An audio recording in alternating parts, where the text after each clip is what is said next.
Good evening and welcome to our ReggieCon panel discussing Echo in celebration of Native American Heritage Month. We're thrilled to have all of you here. This is our third ReggieCon panel of the 2022-23 year. And, don't worry, there are many additional exciting panels to look forward to in the future. My name is Jana Albrecht. I'm the Associate Vice President for Enrollment Management here at Illinois State. And before we begin the panel, I have a few details just to keep everything running smoothly for all of you in the audience. So first, we do record the session and it will get posted to the ReggieCon website. Next, if you do need confirmation of attendance for class, we will post a link to a form that you can complete, and that will be towards the end of the panel. Third, the presenters, their video and their audio are on, but yours are not. So we can't hear you or see you, but they do love questions. So we will monitor the Q&A function, and we do encourage you to fire in those questions as frequently as you'd like to. They may not get to it right away, but they will answer those questions, so keep them coming. So last quick update, check our ReggieCon website early and often for previous panels, but also to stay in touch about new and future panels that are coming along. So enough of the housekeeping. At this time, I am pleased to introduce our fearless leader, Dr. Scott Jordan. Dr. Jordan is the chair of psychology here at Illinois State, and he also happens to be our moderator and our panelist for tonight's discussion of Daredevil Volume 8, Echo Vision Quest. Scott, take it away. Well, thank you so much, Jana. And everyone else, welcome to ReggieCon, the con that asks the question, what's your story?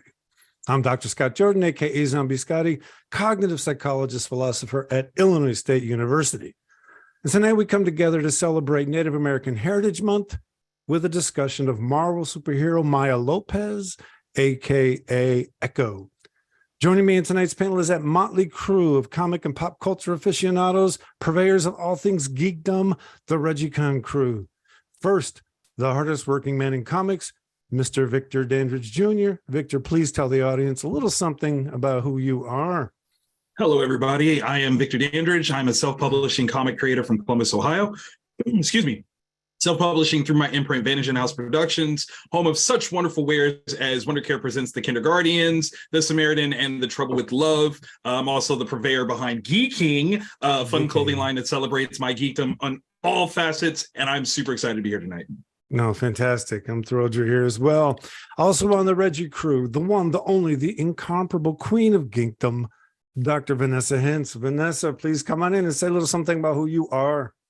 Yes, good afternoon, good day, good morning, wherever you are, everyone. My name is Dr. Vanessa Hintz. I'm currently coming to you from just west of Milwaukee, occupied territory of the Ho-Chunk, Menominee, and Potawatomi First Nations. Hey. I am a licensed clinical psychologist. I am a geek psychologist. I am an existential psychologist, a social justice warrior, and DEI professional. And I'm also very excited to be here.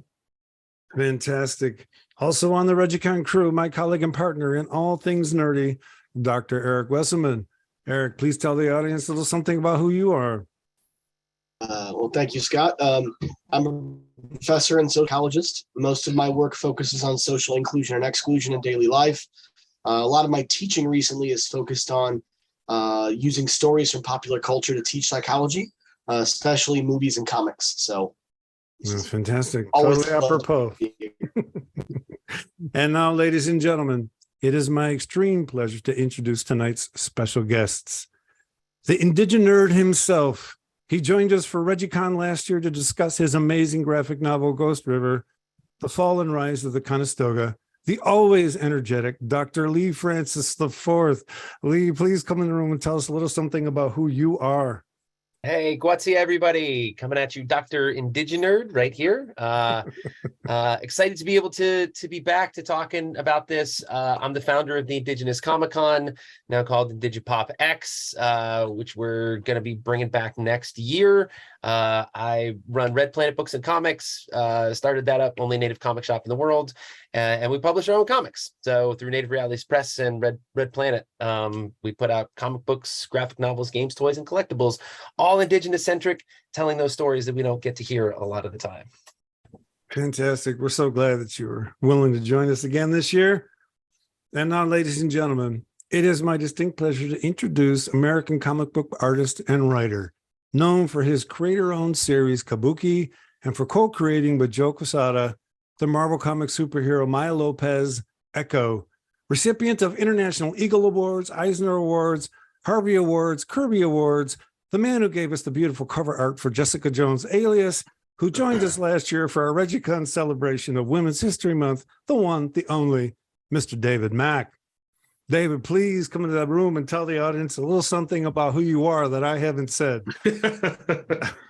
No, thank you so much. It's really good to be back here with all of you. A lot of people know my work from a creator and series I did called Kabuki. People might know my work from writing and drawing Daredevil for Marvel Comics, the covers for Jessica Jones. I worked on the opening titles for the Netflix Jessica Jones, and I worked on the main titles for the film Captain America: The Winter Soldier. And lately I've been doing covers for all the publishers, a lot of books all the time. A creator-owned series that I do with Brian Bendis called Cover.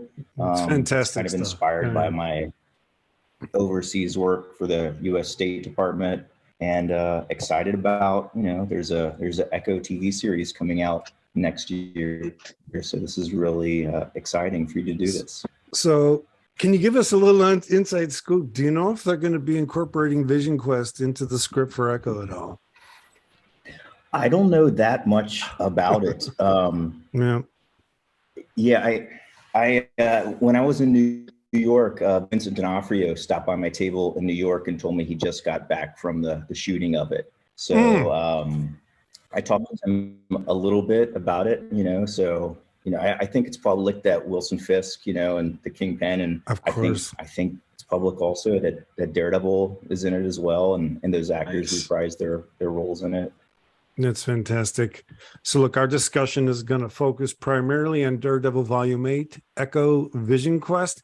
And here's how we're going to do this. I asked each of the ReggieCon crew members plus Dr. Lee Francis IV to pick their favorite frame, panel, whatever from the graphic novel. Send it to me. I'm going to share it with everyone and they'll discuss it and then we'll all discuss it from there. So give me just a second as I share my screen. And now that I'm sharing my screen, I'll start my PowerPoint. And before we do all that, I want to thank those people behind the scenes that make us look like we know what we're doing. Dr. Jenna Albrecht, Miss Kelly Harmon, Mr. Sean Thornton, who does all this fantastic ReggieCon artwork, Miss Danny Schroeder, and Miss Summer Simmons, who make sure everybody gets what they need. Thank you very much to all of them, again, for making us look like we know what we're doing. All right, then. So I've told Lee that I was going to ask him to go first. So this is the frame that he picked. So Lee, please, the floor is yours. Oh yeah. Let me see that. So I picked this particular frame because we were asked to pick a frame from the book. And there's a lot, but what I really, really love about this particular frame is the way that it incorporates a number of iconography that I think is super important. So like one coming from Deer Woman, sort of moving down Deer Woman, and then you have an eagle dancer, which is really important to like my peoples and my culture coming out from Laguna, and then sort of all the way down in the way that they merge together. And I think what it's striking to me because a lot of the stuff so when we talked last year about Ghost River, and the way of starting the story with Ghost River, we started it with the illustration of Turtle Island and telling the creation story. And so this illustration that Wishoyo Alvitre did, that's just phenomenal of, that this turtle emerges, from the, from the deep, right? So from the ocean and the land begins, and it's a Lenape. We used the Lenape story for that. And I don't know, but this I was just singing with this one because it felt like that, right? Like it felt like it was this origin, this emergence. And I still am struck by the Deer Woman part and that sort of part that Echo plays. I don't know, David, if that's what you intended with that, but that sort of revenging spirit, because that's actually one of the things that we talk about in our Deer Woman comic that we did, right? So it's around how Deer Woman becomes this sort of guide and guardian for Native women. In the traditional story being like, Deer Woman lures men and women alike from the fire into the woods And then if they recognize her, then she stomps them to death with her hooves. So it's just a great story. So like kind of seeing that, portrayed, I just think is so great, and of course it also is like that it's that story, right? So it's that legend that goes through 1,000 years ago. A boy went forth to become a man. He entered the woods alone without provisions of any kind. He lit a small fire and then lay down to fast and dream for 3 days and nights, hoping to entertain a spiritual visitor, a Manitou, a guide that would teach him his future and his life work. The great Manitou appeared to him on the first night, and this is Iroquois. Sorry, I didn't do the lead in right there. The young man signaled to the boy to come wrestle him. The boy wrestled with the Manitou like Jacob with the angel, also pulling just like these wonderful threads because I love that comparison. And I also like it that it's, based in that it's indigenous centric. So it's tribalography. So it's like, here's the story also but this is the story that we're reading, right? On the third night he spoke, he told the boy to bury him. The boy was then to return throughout the summer to pour water on the spot and tend it. In the fall, the Great Spirit's gift to the people would appear. Grieving but obedient, the boy did as he was told and tended the grave. A green shoot sprang from the ground and grew tall as the Manitou used to stand. It bore green wrapped ears of maize, the gift of the Great Spirit to the people. When the boy returned to his tribe, he had brought the secret of growing corn with him. Growing the corn became his role in life and his gift to the community. So this origin and tradition story, this is why I picked this, right? Because there's so many other things, like corn is so important to to Native folks all over, but specifically as Pueblo people, that's kind of that's our bag, right? Like growing corn, that's our thing, right? So like that was really just, this whole thing crushes it. It was hard to pick all the things, but I love traditional stories. I love the retelling, and I love the blending of the art, from the stone art, the cave paintings that go with it, plus your work sort of on the center line, and then kind of finishing up with this corn connector piece. That's why I can't say anything else. That's why it's my favorite pick. No, fantastic. David, did you want to respond? I love everything you said about that. Yeah, when I was a kid, a lot of those stories, they sounded like superhero stories with comics and origin stories. And, I kind of wanted to show that similarity, in here to a degree. Yeah. Yeah. I almost picked that page where you compared the stories you heard to superhero stories. I didn't, but I almost did because it was quite good. And there were things on that page that were just wonderfully, beautifully recursive about writing that I thought was rather stunning. Anyone else on that page? Oh, David, go ahead. I'm sorry. Oh no, that was no, okay. No, I'm glad you connected to it that way. I tried to show I wanted, there was like a certain structure in those stories, and I wanted the book itself to have that kind of structure, but still be organic and plausible, so you have that idea of the 3 nights and the Manitou, and then, you have her running into the, this character in there that anyone who reads comics would identify as the Logan or Wolverine character, but we don't even use any of those names in the story. Right. And from her perspective, cool. I love that. It fits the structure of the stories she's been telling, and just like that character in the story you mentioned, wrestles with the Manitou, just like Jacob and the angel before some kind of epiphany.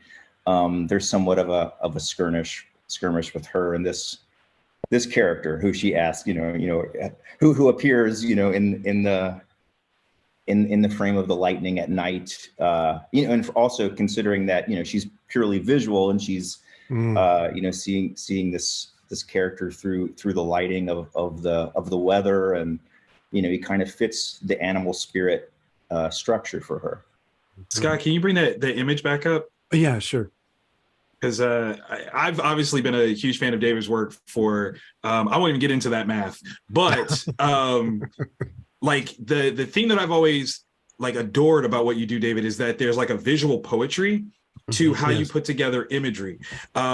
If anyone else attempted this, it would be wrong. Like, not even just like not as good, it would just be wrong, because there's a language that you have created. And I think that's one of those things where when it comes to the greats of comic illustrators specifically, they've created a language. Kirby created a language. Mike Mignola created a language. Sienkiewicz, created a language, and you've created your own that is immediately recognizable, which I think is one of the biggest things that, always take your hat off to that, because with so many different practitioners of comic art, for you to be able to create something that people inherently know stylistically through the template, the format, all these different parts and pieces, that it belongs to you, is phenomenal. And Dr. Lee, I got to give you mad credit for picking that particular image, because there is something cross-cultural truly about it. Like, not only in the words that you get this reference to Christianity, but visually it's the cross, it's the crucifix, it's right there.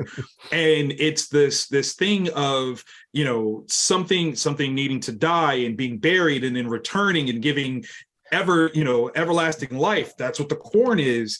It is such a powerful showcase of storytelling here. And I just always got to give you your roses for that one, because it's such a brilliant piece of what you do. And I think it's so I think the illustrations and the art that goes with it is so well done.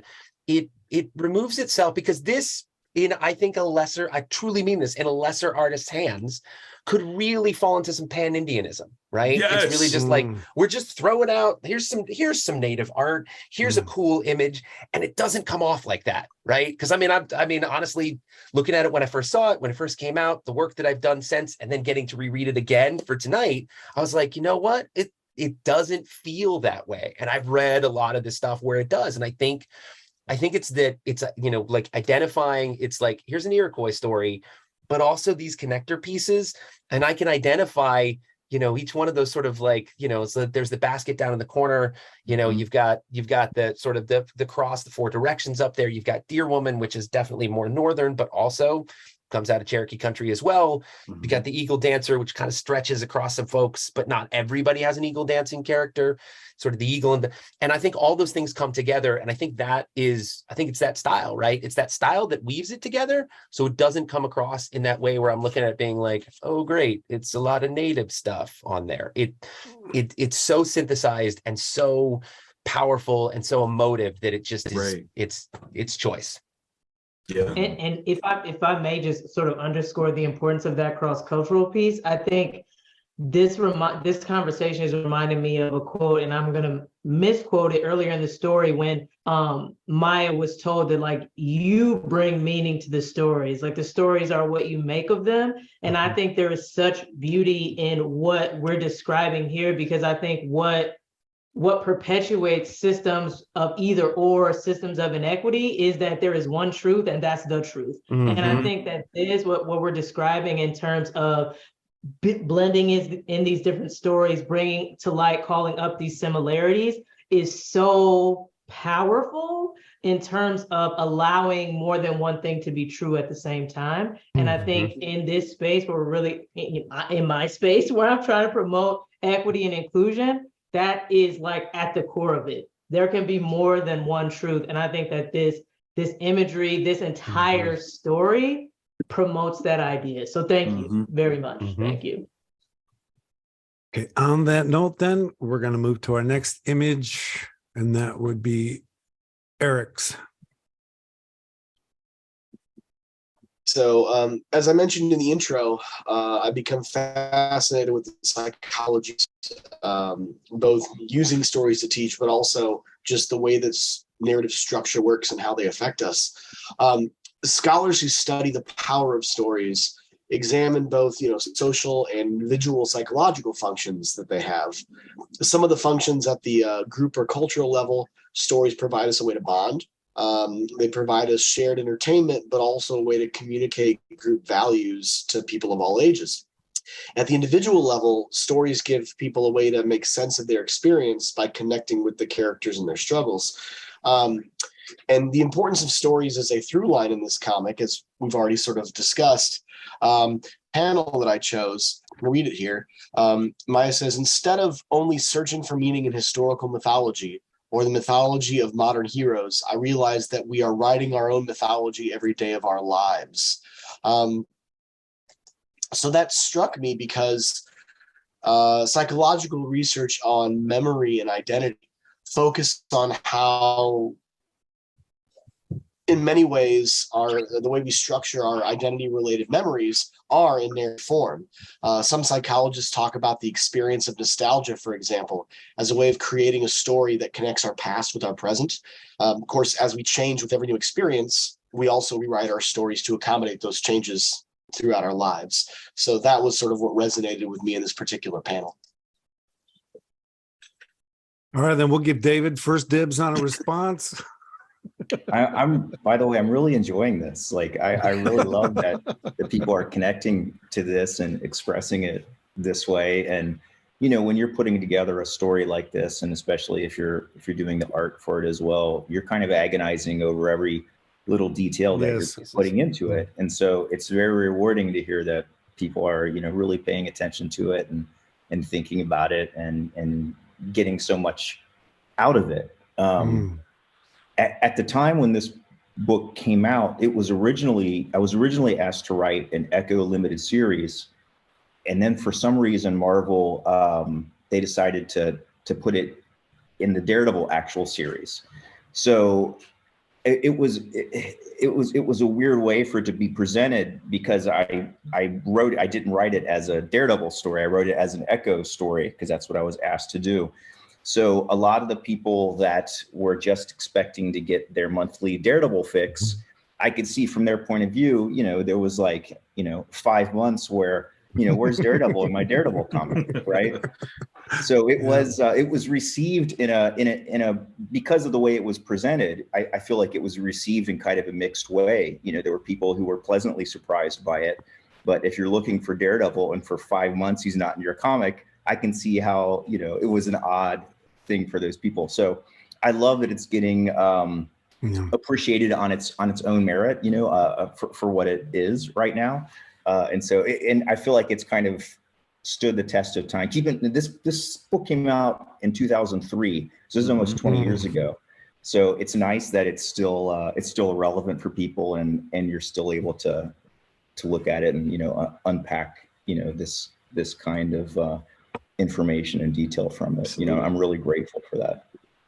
Well, to echo Vanessa's comments, thing is, it's an and story, and and stories are perpetually relevant. The stories that age are the ones that are only, right? There's one truth, and when we learn that that's not the case, then it's no longer relevant. So I have a whole bit I've picked to talk about later, but teaching American comic book culture about the nature of being a perpetual story is something I picked up on this, and it's something that I think could do our culture a lot of healing at the moment. So I appreciate the work, and your comment about it standing on its own is absolutely the case. I picked it up by itself, and I was just blown away. I've never seen a story. Style is always a challenge, right? It's always how risky are you going to be doing your thing? And of course, that's exactly what you're saying in the story, right? So, and I use the word recursion because it's this, and then it's more of this, and then it's more of this at different levels, fairly fractal, if I dare say. And that's how the brain works. That's what we dig on. And I think people will be reading this for a long time. Truth, absolute truth. I do like that line about creating your own mythology, and that being a timeless idea. One of my core beliefs established by my mom, I told people this story a million years, know them, they, those, right? Like everything that happens in life has to be a factor of I, right? You never point at somebody else and go, you did this or they did this. It was none of that. It's always I. And the rationalization of creating your own mythology as something not only commonplace but expected is so self-empowering, which obviously is the through line of a vision quest. Like that is the point, is to find the answer within yourself for yourself. And the way that you masterfully like repeat that thesis as like it's literally an echo to get through the story is just phenomenal. Eric, your choosing of this one, I have to know, like, was there a personal like kind of chest lift or something behind that? Because it's such a powerful statement of creating your own story for yourself as to who you want to be every single day. It's at some level probably that was the resonance.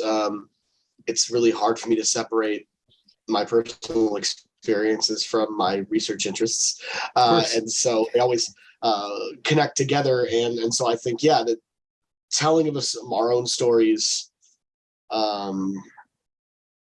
rethinking them based upon every new experience. Yeah, love it. Victor, I would add it. Everybody at this table is an example of two dogs fighting, right? Yes. You become the one you nourish. And everybody on this panel, I guarantee you at some point in your life was, damn, is it worth it? Right? Damn, is it worth it? Because you had to focus on yourself and what you wanted. And that the world wants to tell you you're selfish. But it's that commitment where the beauty comes from, right? That's where the risk is. That's where the beauty comes from. And, it's not for everyone. I'll leave it at that. Some want it and some don't, but I guarantee everybody on this panel, has had that. I am creating my own story. Lee, go ahead. I'm in agreement with that. And I'll kind of add another sort of layer to this, because this is some of the stuff that I've been teaching lately around, the mythologies around Native identity, right? And so, what America has put on and what American pop culture has put on Native identity, really at this, this concept of nativeness existing mostly from the plains, like this, there's a latitude, or I guess the longitude, whichever the vertical one is, where it's like, it's South Dakota, it's plains folks, it's Navajo and Pueblo and a little sprinkling of Cherokee, and everybody else ceases to exist. And this is it's mythology, right? It's a mythology that America is built on around Native identity, going back 400 and some years. So I teach this whole history of like Native representation, Native in comics, etc. And part of what I see in this is that there's not only a rejection of the self, the mythologies that we build around ourselves, but the mythologies that are forced upon us as well, right? Of the expectations of who we are. And I use it, given it's a Native story, right? That it's a Native character, there's a rejection of that identity, those identity markers that play through, with the character in terms of even just character design, but also the narrative story that goes with it, right? Here is a character that is, that's deaf, that's Native, that, has moved through, some tumult in her life, and is trying to sort things out and separating out and uncoupling the grand mythologies from the personal mythologies to find whatever that sort of true direction is.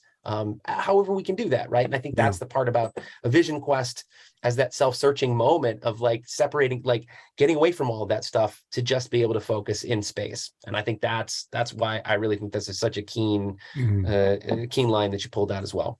That's awesome. What I love about the idea of finding an aspect of yourself through a vision quest is it's quite different than individualistic models of finding yourself, where you go out and you conquer the world and you take on all this. No, what happens in a vision quest is you actually lose yourself in nature. You lose yourself in reality. You give yourself over to the constraints of the context you live in. You actually render yourself somewhat defenseless against it. And it's in that moment of, dare I say, something like surrender, where in fact something comes to you that you couldn't experience when you were so focused. And, that idea is also something that's professed by those who use LSD therapeutically, right? Because data indicate that what happens when you take LSD is that brain areas are allowed to communicate that aren't allowed to communicate in waking life. And so you're open to different types of being, different types of experience. So even though it looks like they're looking for identity, it's not an individualist quest for identity, right? It's truly a contextual search for self that is perpetual. So I love it. Man, it's almost like a reverse othering where you're not asking who am I, but what am I in the space of this? Yes. All that this is. That's oof. And it's honest. Well, It's honest, right? I mean, we're the ones that tell ourselves the Marlboro Man thing about how do you know you're so independent? Well, I know I'm independent because everyone tells me I am, right? And you don't get the oxymoron, right? This is an honest commitment to what I call identity dependence. I come from where I am. I still am an individual, yet I'm not just about myself. And these cultures, 80% of the world's population lives in cultures that teach that. 20% doesn't, and we're in one of those cultures. So. That's true. Eric, go ahead, man. It's interesting that you make the Marlboro Man reference, and that I'm independent because people tell me I am. When I teach identity, and we talk about cross-cultural differences and in the ways that identity are constructed, and the different emphases that even in individualistic cultures, even the quote unquote individual level of scale is still social by nature.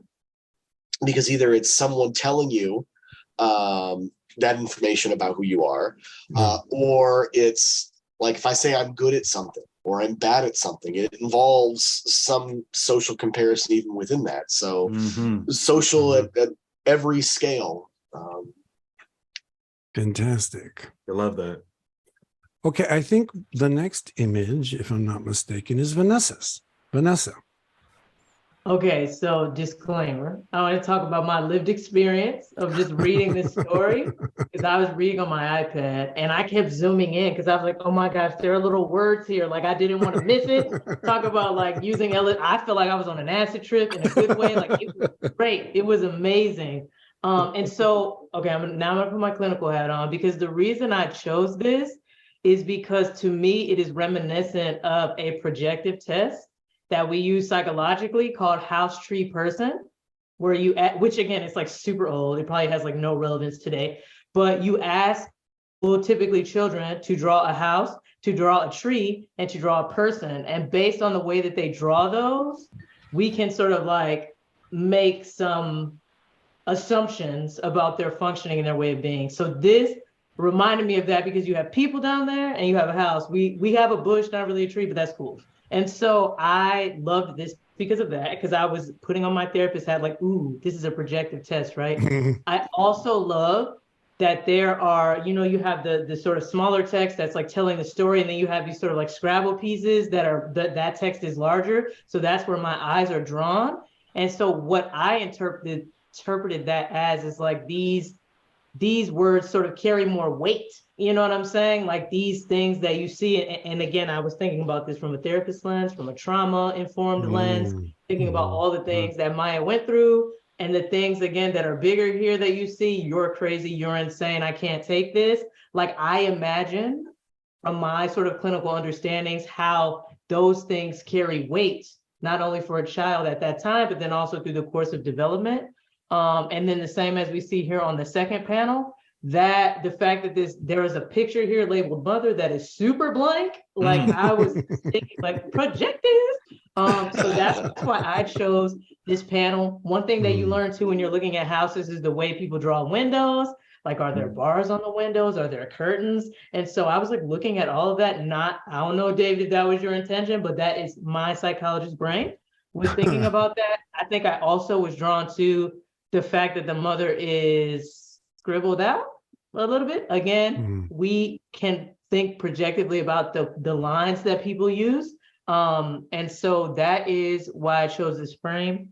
I also think that this, like I said, my lived experience of reading this was challenged because when I started reading the book, I was like, where do I read? How do I read it? Like, I don't know which way to go. And so I was like, I want to read it the right way. And as I continue to go through, I'm like, well, the right way is the way that I read it. And I think similarly, as I was thinking about Maya's experience, I was thinking about it again from like a trauma-informed lens.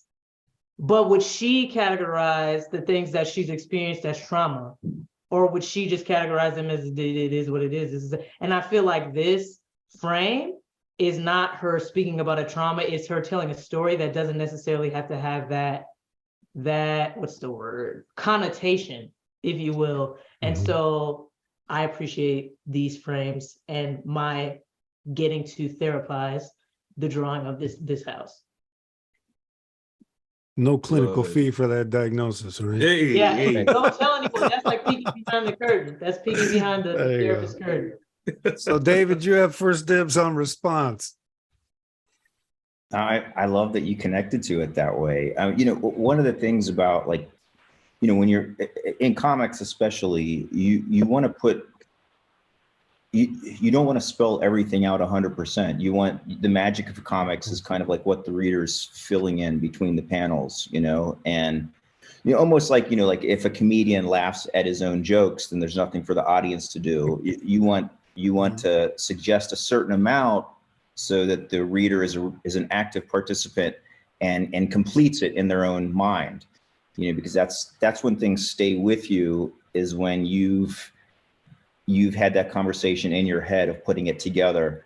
Yeah. In comics, I love the format because, unlike film where, it's 24 frames a second and everything's moving, in comics, the reader is in control of how long they look at the panel and how long they look at the page, and they are specifically turning the page. So it's kind of up to you to, if you want them to look at a panel for a certain length of time or a page at a certain length of time, you have to design it that way. And I found that there's smaller panels people look at quicker, larger panels people look at longer. And I've also found a correlation to, the amount of detail in something. The longer they'll look at it, the less detail, the quicker they'll look at it. But I also found out, like, the quicker you make it, the quicker they'll look at it. And the longer you spend on making it, the longer they'll look at it.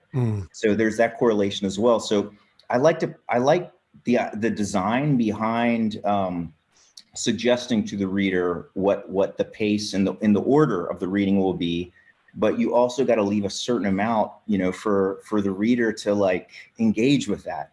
And that's kind of the magic of comics for me in general. Even on the lowest common denominator of, like, here's one panel. It's a panel of a cat, and that's all it is. It's a cat. Say it's a cat on top of a desk, and here's another image, and it's a cat on the floor. And separately, they are what they are. But if you put them together, we're hardwired that our mind immediately creates a narrative that the cat jumped off onto the floor, or you put in the other order, the cat jumped onto the table from the floor. And so our minds naturally construct narratives. And so I love that you're putting one image next to the other, and you're not showing what happens in between, but what happens in between, that movement happens inside the reader's mind. Like, that's where the real magic of it takes place. And I kind of consider that's the real art of the story. I feel like the real art happens inside the reader's mind, and the page I'm making is just kind of a navigational instrument. It's almost like a GPS, but or an atlas. But that's the atlas or the GPS is very different than what the real geography that you would experience materially, would be like. But I feel like that's what happens in the reader's mind. So I love the way that you explained, kind of navigating the page and how you internalized it and thought about it. And I was thinking a lot of those kind of things when I was putting it together. And I was thinking from Maya's point of view, what's a way that she would, from a child's point of view, how do I, express this, what she's probably thinking about. And she experiences the world a certain way, and then she hears that there's this whole extra dimension that you're not experiencing, that other people are experiencing, and it has to do with language. And so I thought the idea of Scrabble tiles made sense, and I thought the idea of blank Scrabble tiles made sense, because she's aware of all of this language that she's not even getting. So that's like the blank part, and then she's got to focus on the lips to interpret, kind of make sense of what that language is as well. Lee, did you want to add something? I love this particular image for a couple of reasons. One, I just came back. I was doing a tour talking up in Massachusetts, and outside of Hampshire College is the Eric Carle illustrated children's book museum. It's up there. And Eric Carle being an amazing collage artist, you know, the legendary. And it just was striking as I was like, as I'm peering into this again, I was like, and I noticed it when I was rereading, was the layering and the work that was done is this kind of collage work. And I think that that is kind of like all this, the various layers that we're looking at. I mean, there's all sorts of the metaphors that we can draw from it, but aesthetically, I think it just fits so well, right? It's like there's a leaf and it's not all hand drawn in these spaces, and then there's the Scrabble tiles. And I think that intricacy also really lends itself to the effect of the story, right? Because I think there is something that I was struck by in terms of talking about this is the overlapping or the interwoven time streams that are going on simultaneously, you know, and that you can only get away with on a page, right? Like you can't do that in film. I mean, like you can show it from the kid's perspective, but the narrator is the adult. But in the comic, the narrator is both the child and the adult and the teenager all simultaneously, because the imagery is lending itself in this way that it's like how she is reflecting and even remembering, but that lived experience in that particular moment with the hand-drawn cartoons in the corner and whatnot. But it's being narrated in this block from the person in the present. And so, you know, and then the hand-drawn pieces. So all of these overlaps give us this, you know, this marvelously fluid sense of time that absolutely adheres to, you know, indigenous philosophies, obviously. And I think there's a lot of cultures that connect up with that, but definitely talking about this slipstream, this fluidity of time, this spiral, this cyclical nature of time and how we interweave that.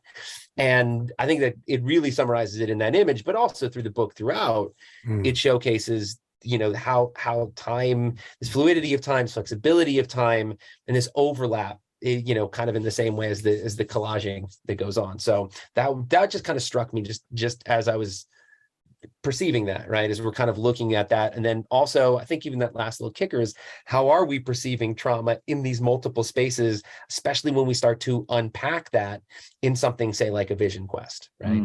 I like that.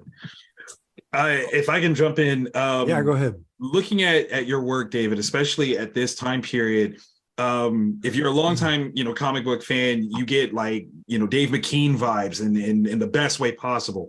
And I know that Joe Quesada is listed as the editor, not just editor in chief of this book, and he being a fantastic illustrator as well. How necessary was it to have someone that was going to oversee this project, understand the complexity, the dynamics, and the straight individuality of the way that you were telling the story? Because that's one of those things where, for those that don't know, like an editor can be a help, and it can be a huge hindrance if they don't understand what you're doing on the page. How great was it to work with him, and what was his reaction when you turned in these pages?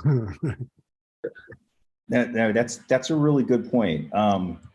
Well, I think I didn't start at Marvel. I started with a creator-owned series called Kabuki, and for me, I think that was really good that I was able to find my own approach and voices for things kind of on my own. Like, what's the best way to get published by? You know, I often tell them, just kind of do your own project first, because like you kind of learn what you want out of it first. And I think a lot of people, if they're trying to find a job at Marvel or something, they have a preconceived idea that they've got to adhere to some kind of house style, which I don't think is true, but I think it's a preconception that they have.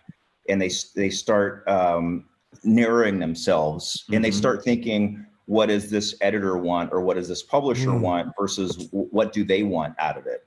And so I encourage people to just kind of do your own project to start with. And for me, doing this Kabuki series, which by the way, this month will be the 28th anniversary of like the first Kabuki book. Hey, so, big shout out. It was, you know, I worked for many years like doing this series of my own series. And so Quesada, my first work for Marvel was as a writer on Daredevil, and he hired me based on my work in Kabuki, and I was hired as a writer first. So I felt I felt like he was hiring me based on what I do, what he already saw that I did. And so I felt, a certain freedom in that you're being hired based on your natural instincts and approaches for it. And when I first started writing, he was the artist of Daredevil and I was the writer. And so I asked him, you're the artist. I'm going to write to what I perceive as your strengths, but I also want to write what you want to draw, so I usually will discuss with the artist, you want to make sure it's fun for them and maybe they have an idea of what they want. And he said, I write any Daredevil story you want. I just ask one thing, and that's that you create a brand new character in the series. And that became Echo. But that was like the only thing he asked for. He didn't ask for anything specifically visual that he wanted. So, we did that story. And then for this story, he said, hey, you should do an Echo series to kind of, flesh this character out. And at the time, I was planning to only write that one as well. There was another artist.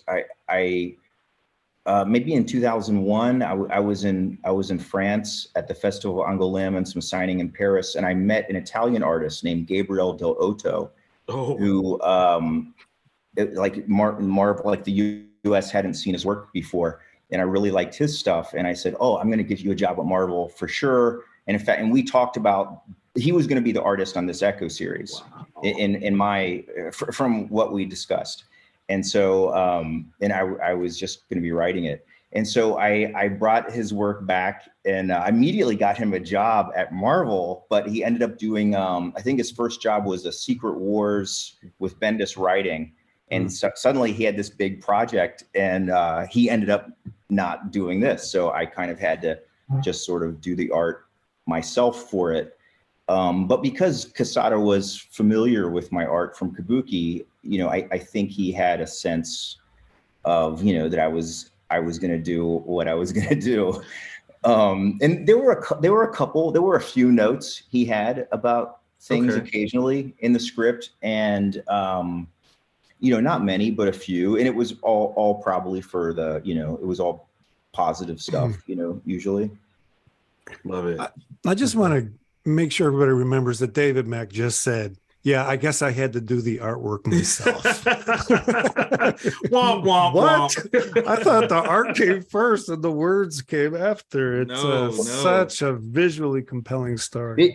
It's funny that you say that, because I mentioned that Kabuki series that I also only intended to write that story. And for years I was searching for other artists to do it. I felt like I was looking for people more experienced and better and more skilled than I was. And pause. I'm out. Flag on the play. No. Kabuki is yours, man. Like nobody can touch Kabuki. It worked out. I kind of tricked myself into doing the art eventually, but people don't know this. For a while, like I met Brian Bendis in 1993, and he at the time he was trying to make a living as a penciler, right. And the first time I met him, he got me a job as his inker, and we worked together as a penciler inker team for years in the early 90s. But I showed him this story I was writing, Kabuki, and he was going to be the artist on it back then. Wow. So like in 1993, I have these Brian Bendis Kabuki 1993 drawings from back then. So yeah, I wasn't even that kind of turned into something where I just kind of tricked myself into doing it a few pages at a time. But yeah, a similar thing with Echo. I wasn't planning to do the art for it, but it just kind of worked out that way. So now that you mentioned Bendis, hyper nerd moment, very small.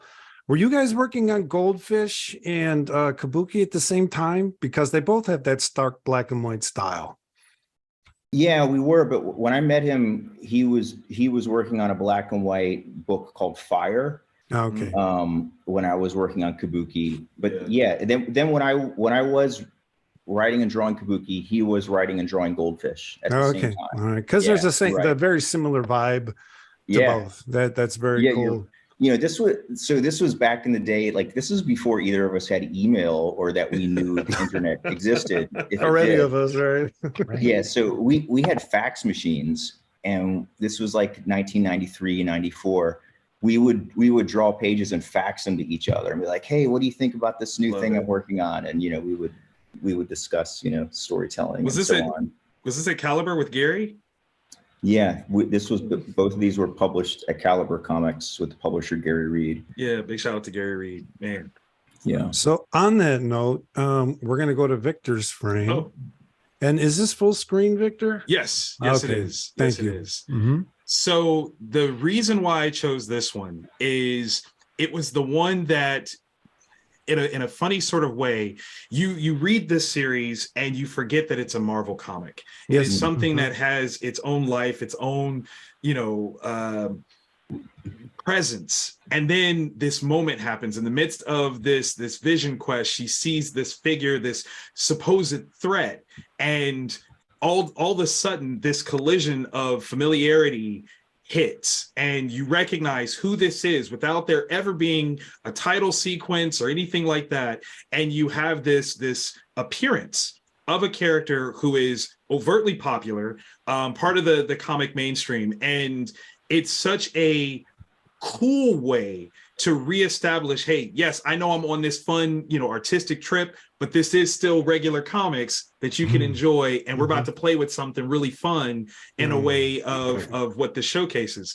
The other thing that I love is, obviously, for those that are not familiar, this is Wolverine, one of the most famous, comic characters of all time. Right. And he is also someone who has peripherally danced with other cultures, including Native culture. And so as a figure, he is probably one of the best representational pieces that can showcase someone that also would be on a vision quest, broken and trying to find themselves, trying to figure out where they fit in to the world at large within themselves, in juxtaposition of other people. He is such a perfect model for the journey that Maya is on. And his appearance in this was both wholly unexpected, but at the same time, completely makes sense. Like, it was such a cool showcase. And to read it, the sky lights up. It's right in front of me, a shadow carved out of the woods by the outline of the lightning. And I see it. It looks right at me. What a perfect juxtaposition. Again, a person on a mission of discovery with one of the characters whose root, like the key tenet of his archetype for decades, was that he didn't know who he was. What a perfect showcase of taking your artistry and the commercialness of comics and marrying them in just the brilliance of this page right here. I had to pick this one. It was tough to figure out a page, but this was one because of what you did and all of its different formats and forms that I was like, I got to give it to him. That was brilliant. Absolutely brilliant. Unexpected. I turned that page. I was like, of course. Of course.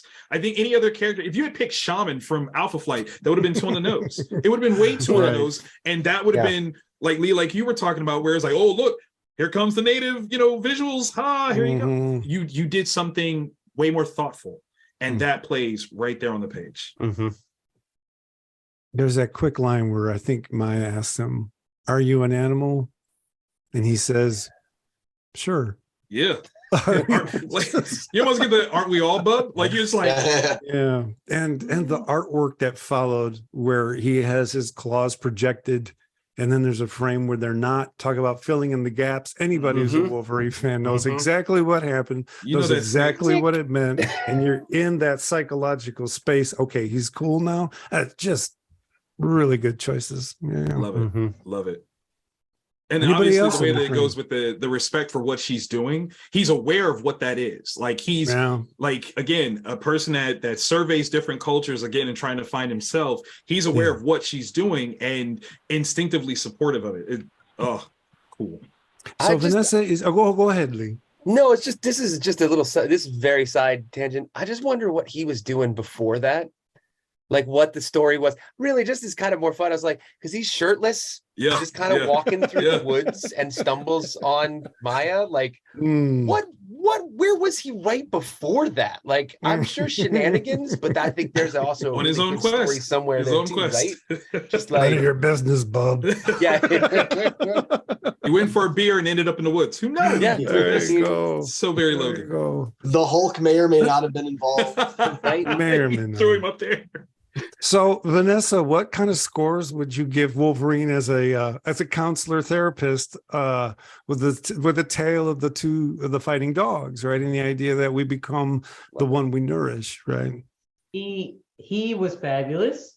And I will say, as the least comic book nerdy of everyone on the screen, I too screamed. I was like, I know what this is. And I was like very excited. I think the other thing two things.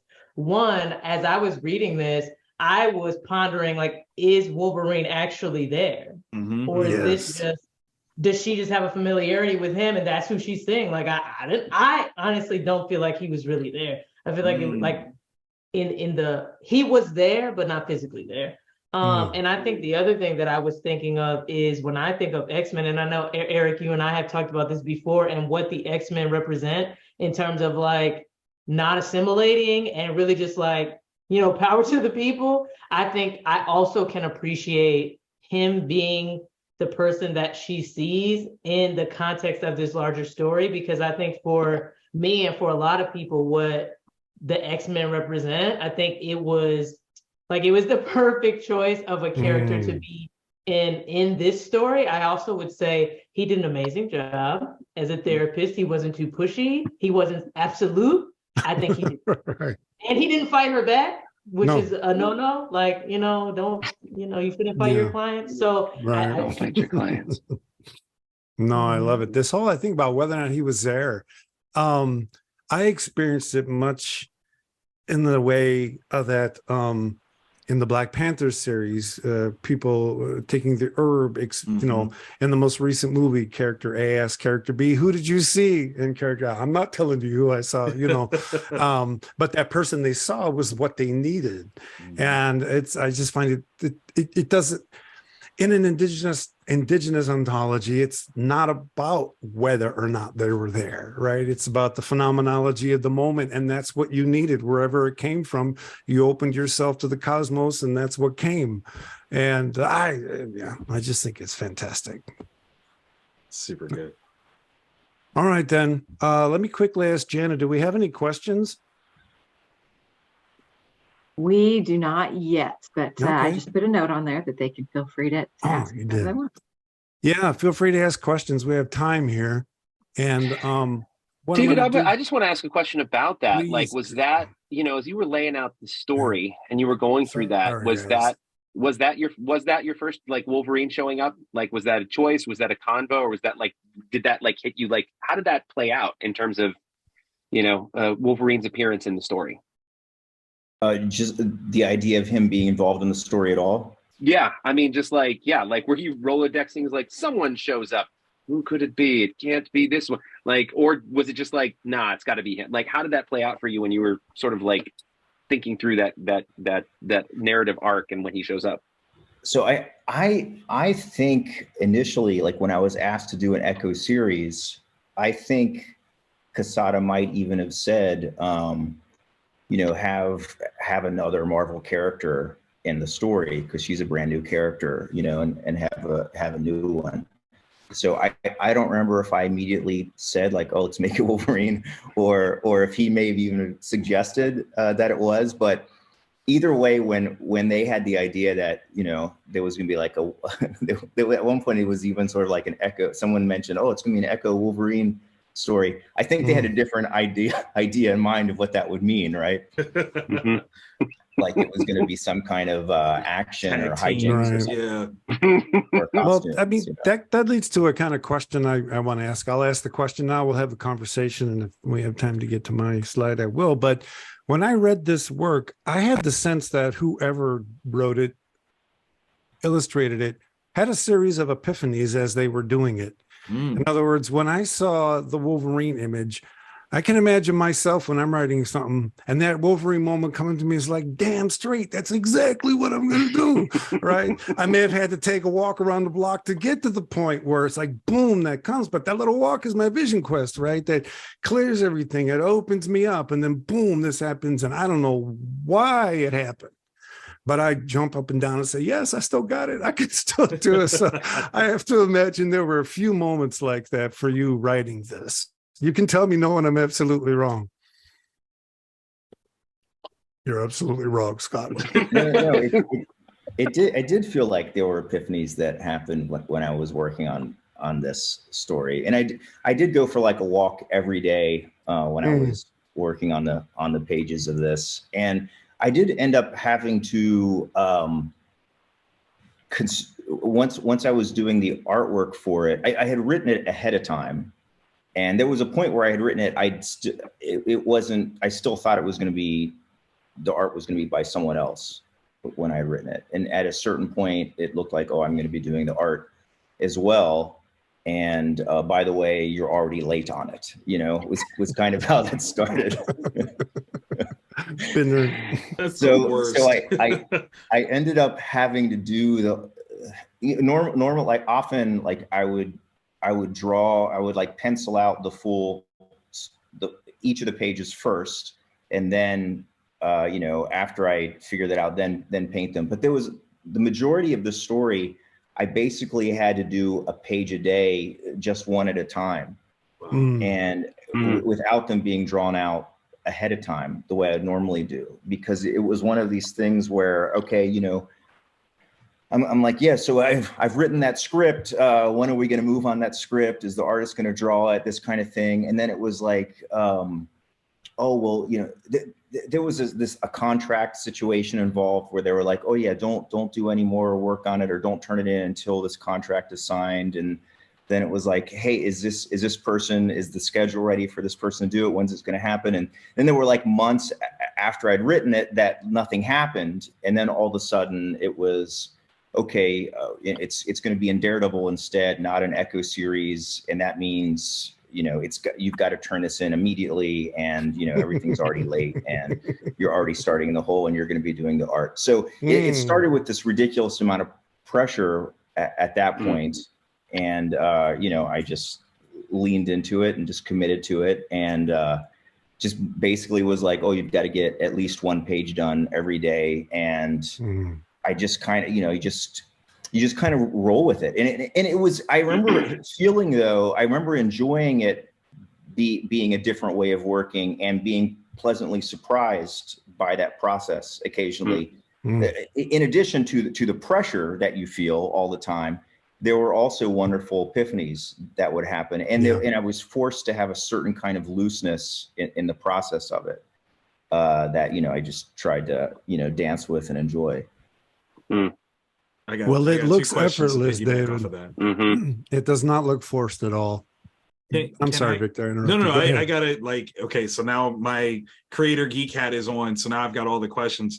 Number one, considering that you had originally only written this without the intent of doing the artwork itself, what is the visual language that you're using? Because clearly when you do something, there's a different execution to it. Like there's something that's very like I said before, only you can do what this book is. So when you wrote this for someone else, what language was it, and would it have been something far more quote unquote traditional if somebody else had done it? Is that how you wrote that?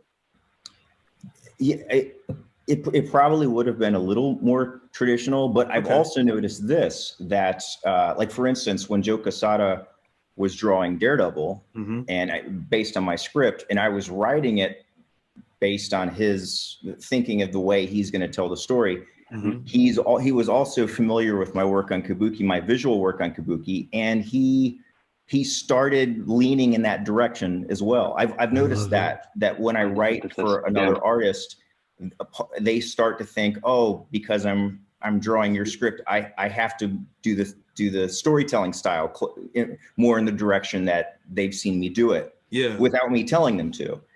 And in the Daredevil one, they hired even the colorist Richard Izanov. he started adding like watercolor effects to the background and so on, which I wasn't expecting them to do. So that was like, it was an interesting, it's sort of an interesting phenomenon, you know, also.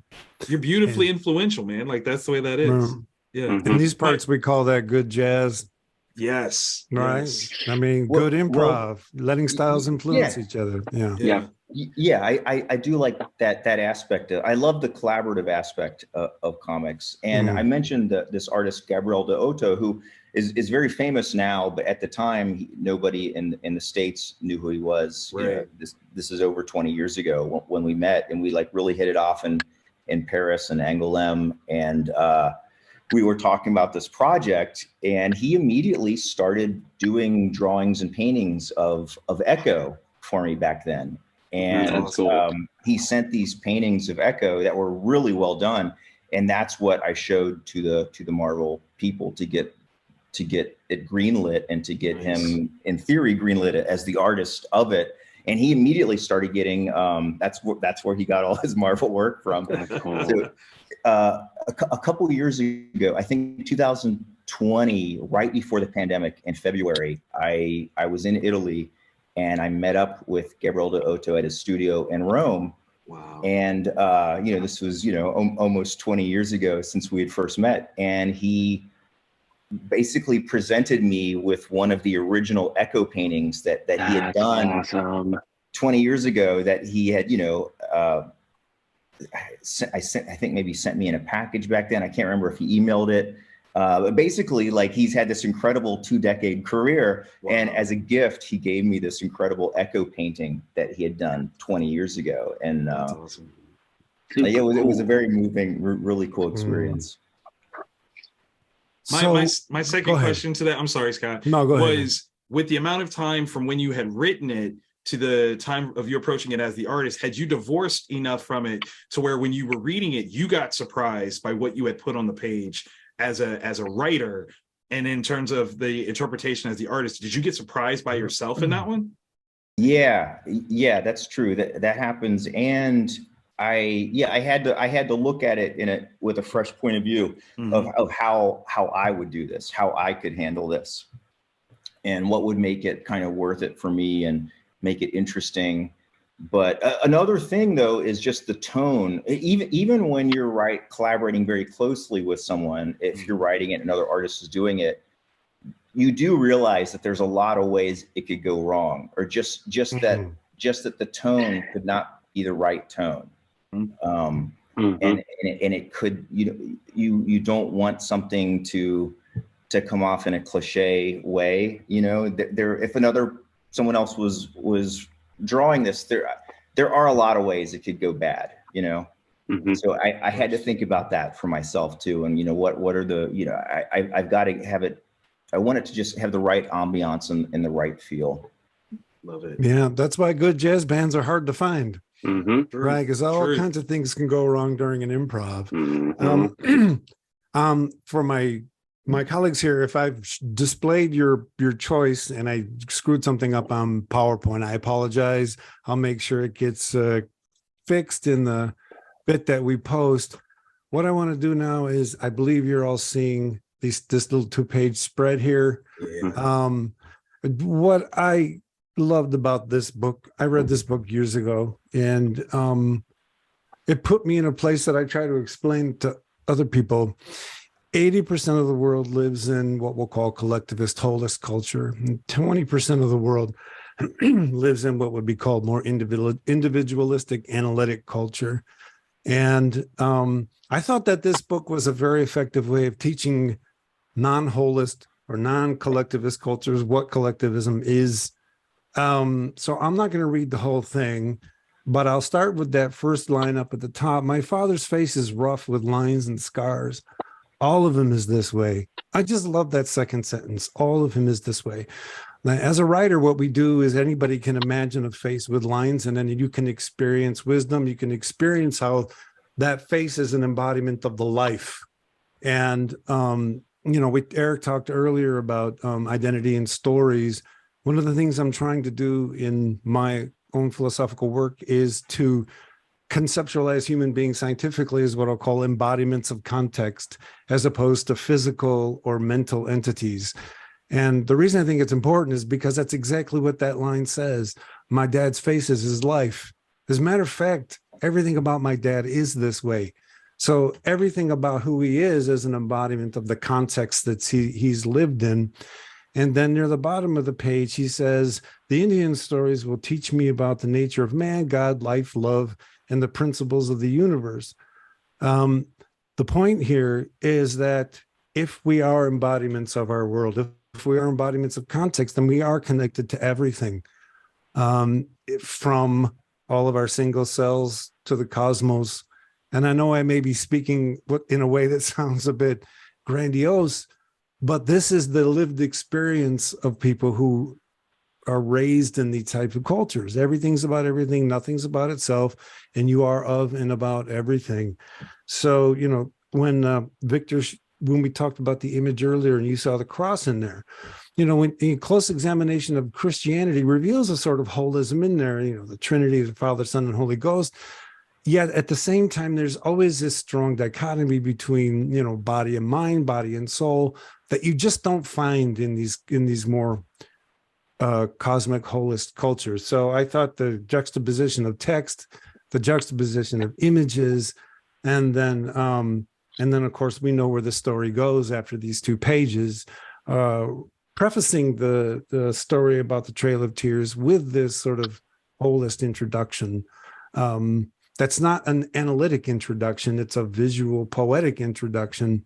I will be using this in classes as I try to teach people about my own wild systems theory, because I think it's experienced in this book.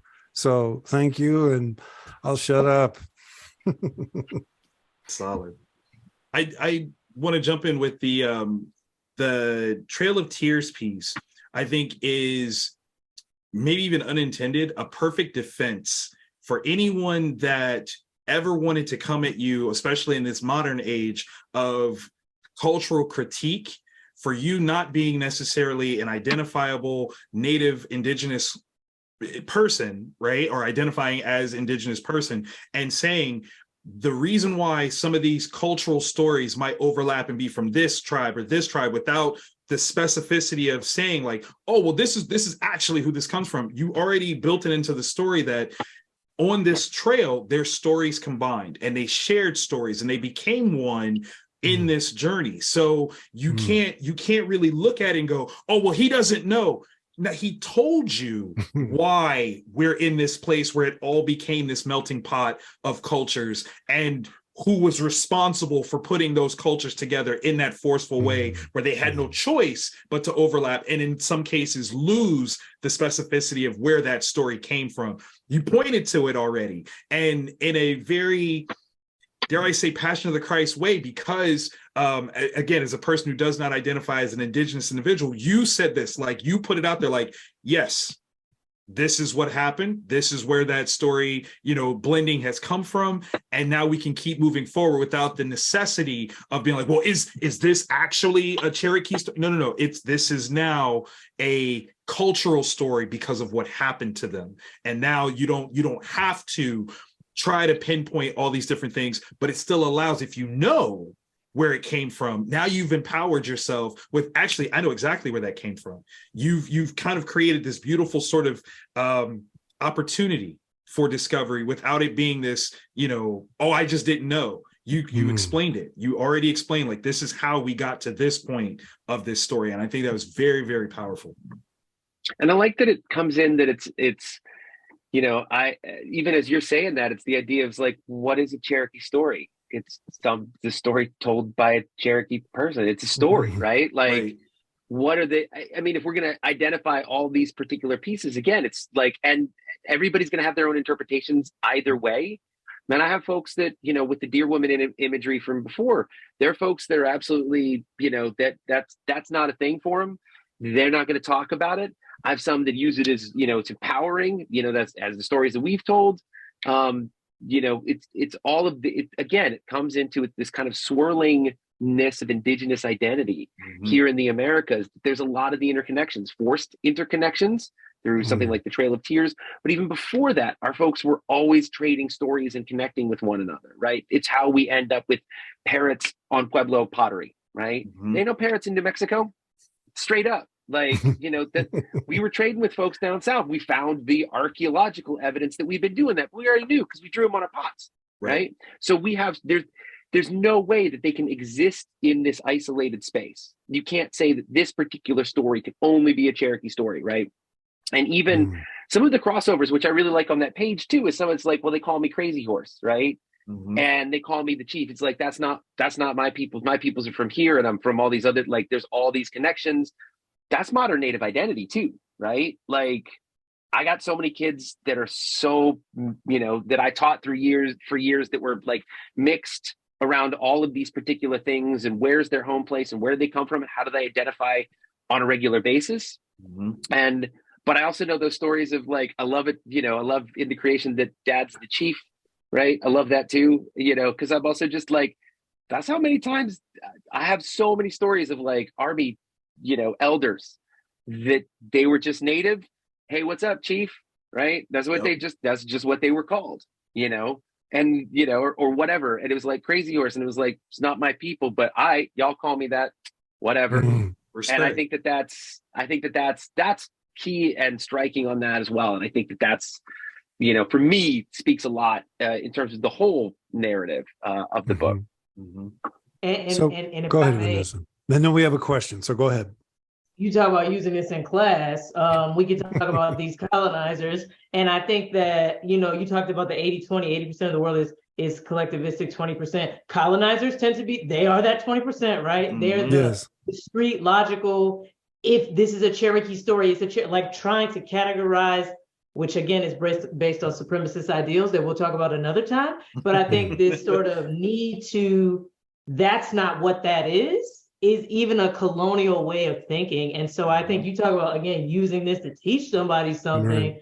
Let's talk about colonialism. And again, I think that this story absolutely demonstrates that in a way that's very, I don't want to say easy, is easier for people to understand than maybe ways that we typically talk about it. So for those of you teaching, I'm just going to invite you to use this to teach about colonialism also, because again, what you just said, Lee, yes, the need to categorize, the need to label, that's a colonizer's way. And to label with the belief that it's the only way to label. That seems to be the real defining feature. And I think that has to do with committing yourself to a truism because you're generating so much suffering. You have to believe it's worth something. Otherwise, you're faced with the horror that you create. So you create this cognitive barrier of one country, one God, all these things that allow you to go into the world and generate all this suffering, but turn that dissonance that you have into virtue. And it's almost like, the more atrocities you produce, the more intense your assumed virtuosity, your moral stature. So we have a question from, I'm going to say, Adriana Jackson. Is a vision quest just something used in the comics? Can an individual have their own personal vision quest? I have never heard of this term. David, would you take a first stab at that? Yeah, that's a traditional experience that it's in a variety of different indigenous stories. And often they are, but it sort of crosses over into other cultures do a similar thing, but don't necessarily label it that way. Often it's kind of a coming of age experience, or perhaps tradition or ritual that some cultures use, where you are meant to find your place in adulthood. And in a lot of the stories, it would have that idea of where you go into the woods, or you go into something, into a wild place, somewhat defenseless, and you experience that, and you come out, and then you know who you are, or you're accepted as an adult after you do that experience. And in many ways, it was like you spend 3 nights in the woods. And I think even currently, sometimes some cultures pair this with, like you brought up, like the Black Panther and the herb. Sometimes there is a certain amount of medicinal herbs involved in this. And the idea that you sort of open up your consciousness to look at things in a fresh way, and what comes to you, you use that to kind of shape what your role in the community will be. Back in the 60s, Jim Morrison told us to break on through to the other side. And the problem with that is there was no shaman waiting for you. In other words, when these cultures engage in something like Vision Quest, well, in the Vision Quest case that you described in this story, you are out in the woods by yourself, as it were, and it is dangerous. My understanding of the indigenous use of peyote and these types of things is that there's someone there with you. You're not left alone. And the shaman's there for you when you get this so vulnerable, right? And, when we started talking about these things as a culture in the 60s, we treated it in a very individualistic way, which was dangerous, right? Because people made themselves vulnerable in situations where there weren't people guiding them or looking out for them. So people can have their own vision quests. Graduate school is a very wild place, man. And you definitely look for yourself there for about 6 years. Right? There you go. But it's not quite the same thing as what we saw in the book. The term is kind of an umbrella term too. I mean, it's very much an English, well said. Yeah. Terminology that in terms of encompassing a number of cultural practices. I think it was used in the early 1900s, maybe. Cultural anthropology tried to put some sort of frame and term around this spiritual cultural practices, that would span numerous folks. Because some of it's, out into the woods. Sometimes it's a sweat lodge experience. Sometimes, there's some that's communal, some that's isolated. Often they say practiced by men, which is the other thing that I really love about this as well, by the way, David, is that it is a young woman that is at the center of this. Because that's, again, the mythology of Native identity always tends to be very hyper-masculine. And so having, this woman embarking upon this, seeking this for herself. So the counterpoint of sort of this individualistic and this counterpoint to how Native women and Native women's identity in American culture has often been used to perpetuate manifest destiny. So the mythology of Pocahontas, the mythology of Sacagawea. So here you have this strong female Native character going on her own vision quest, finding this in her own way, and based on stories that are slightly fractured, from her dad, because it's they're urban Indians too, right? It's New York City. So that's the other part, right? So it's this urban, sort of move and removal. So yeah, the term, just back to the other part, I digressed, but the term, definitely something that tries to encompass a lot of things, but it's that spiritual reflective practice that draws on cultural values and traditions that are each different for the numerous tribal nations across North America, across the world. Man. And even to piggyback on what you just said, the movie Prey, the Predator franchise piece, again, the idea of focusing on a young lady, that's not normal. So no, that's really well said. Right. And her dude's the sidekick, which I love, right? Exactly.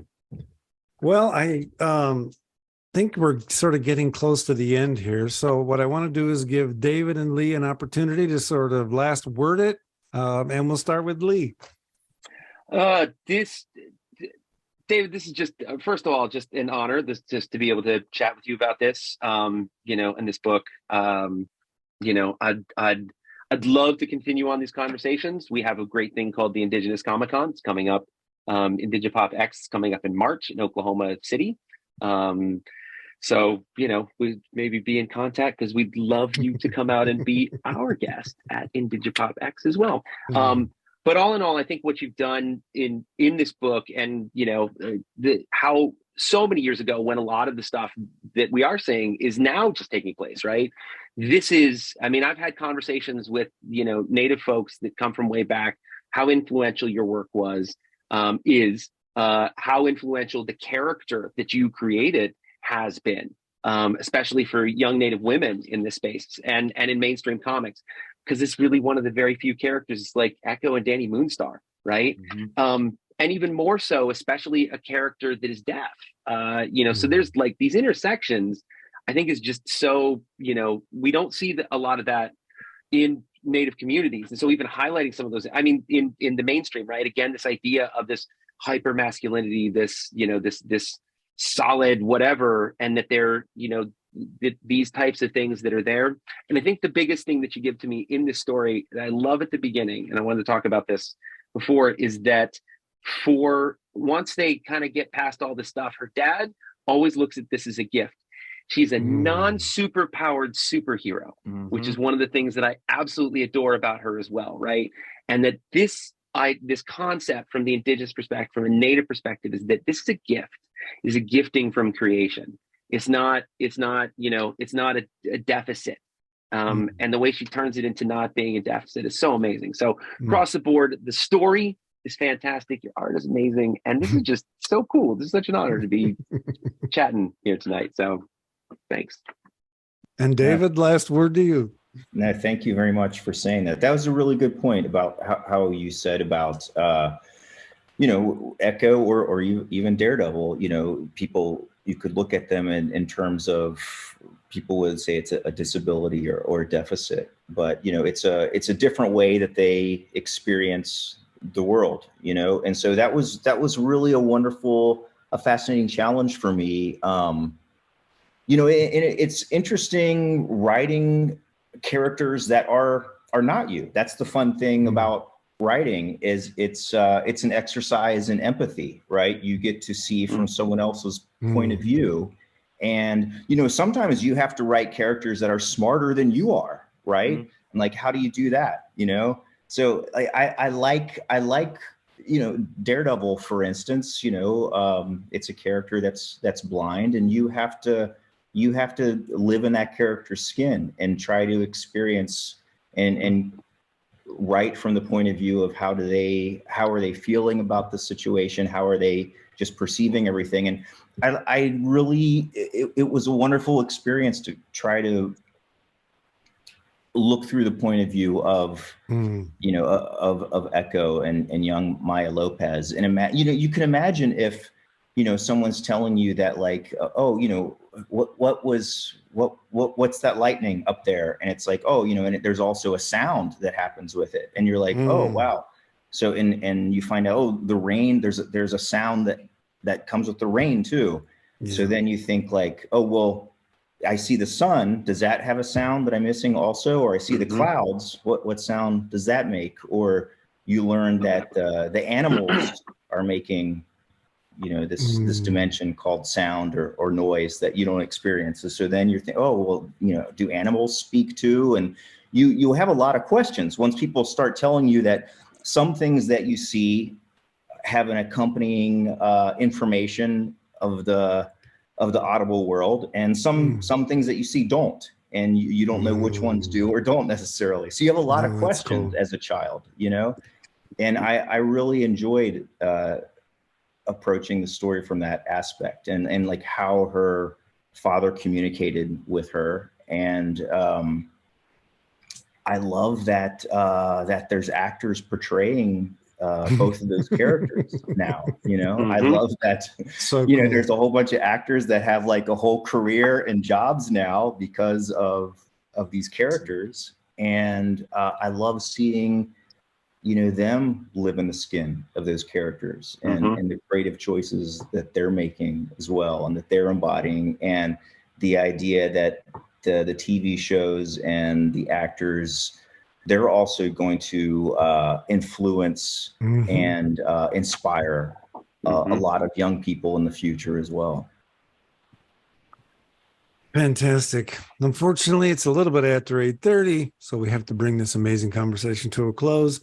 Victor, Vanessa, and Eric, I never say thank you to you guys, but thank you so much for being here and sharing your insights about this fantastic graphic novel. Lee, it was so good to see you again and celebrate Native American Heritage Month with you through a discussion of one of our favorite things, comic books. So thanks again for being here. And David, or should I say Mr. Mack, once again, it was an absolute blast to discuss your creative works. Thanks for joining us, and we look forward to seeing you next time. Thanks for joining us this evening, and I hope to see you next month. Goodbye. Thank you all so much. Thanks, David. All right. Thank you. Thanks, Lee.